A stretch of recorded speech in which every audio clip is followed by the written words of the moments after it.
Genesis 30. When Rachel saw that she was not bearing Jacob any children, she became jealous of her sister. So she said to Jacob, "Give me children, or I will die." Jacob became angry with her and said, "Am I in the place of God, who has kept you from having children?" Then she said, "Here is Bilhah, my servant. Sleep with her so that she can bear children for me, and I too can build a family through her." So she gave him her servant Bilhah as a wife. Jacob slept with her, and she became pregnant and bore him a son. Then Rachel said, "God has vindicated me. He has listened to my plea and given me a son." Because of this, she named him Dan.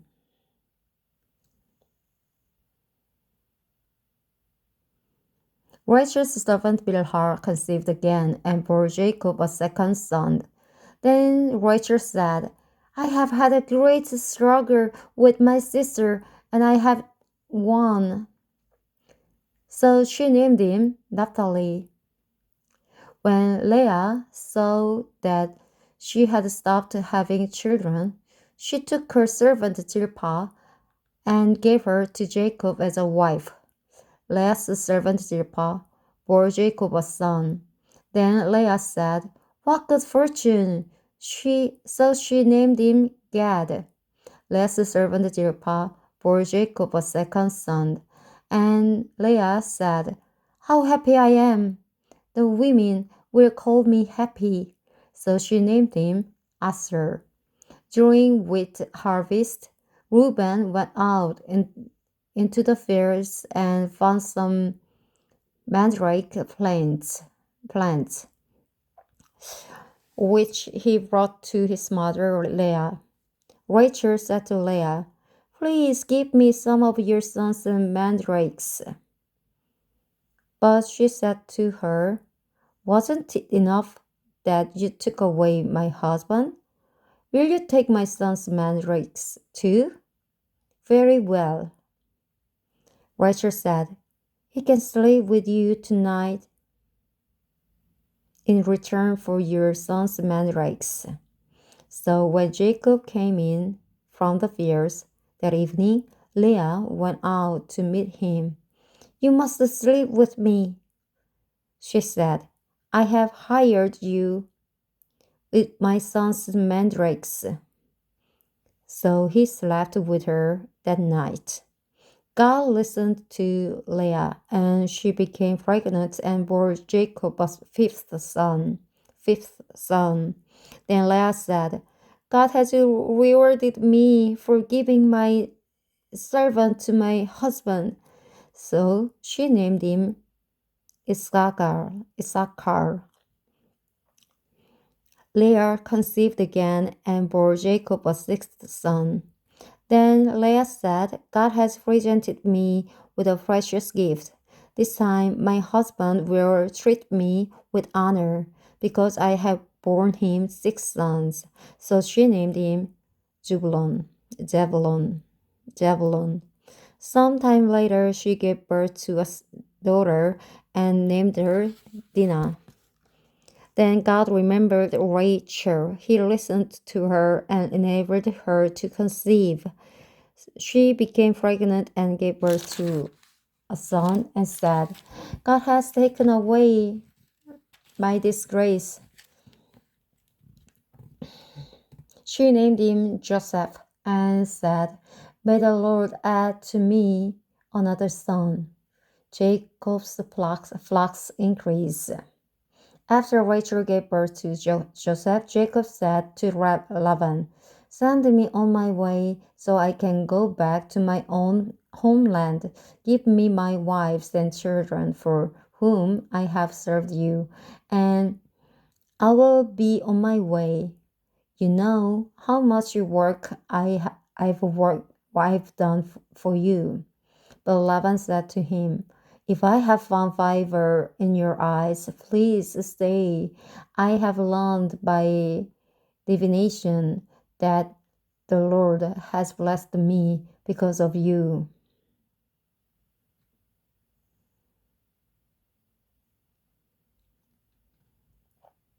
He added, name your wages, then I will pay them. Jacob said to him, you know how I have worked for you and how your livestock has fared under my care. The little you had the little you had before I came has increased greatly, and the Lord has blessed you whatever I have been. But now, when may I do something for my own household? What shall I give you? He asked. Don't give me anything, Jacob replied. But if you will do this one thing for me, I will go on tending your flocks and watching over them. Let me go through all your flocks today and remove from them every speckled or spot sheep, every darker colored lamb, and every spotted and speckled goat. They will be my wages, and my honesty will testify for you in the future. Whenever you check on the wages you have paid me, any goat in my possession that is not speckled or spot, or any lamb that is not dark colored, will be considered stolen.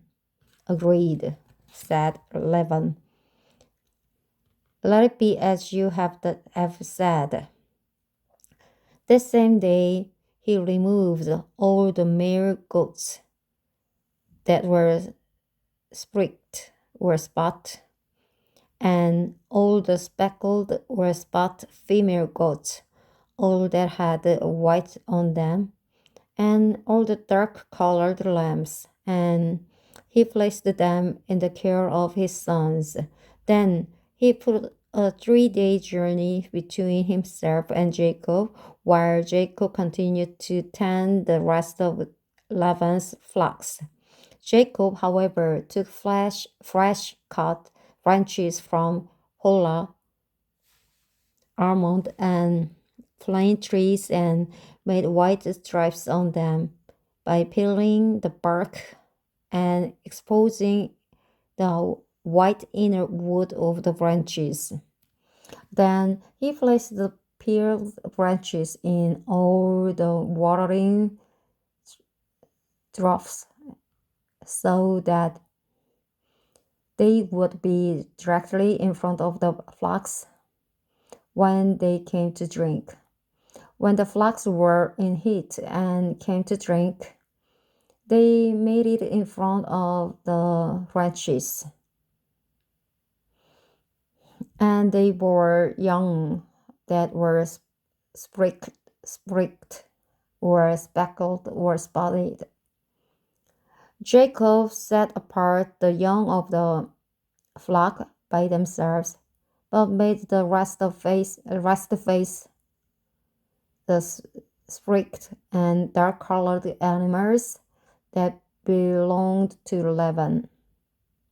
Thus he made separate flocks for himself and did not put them with Laban's animal.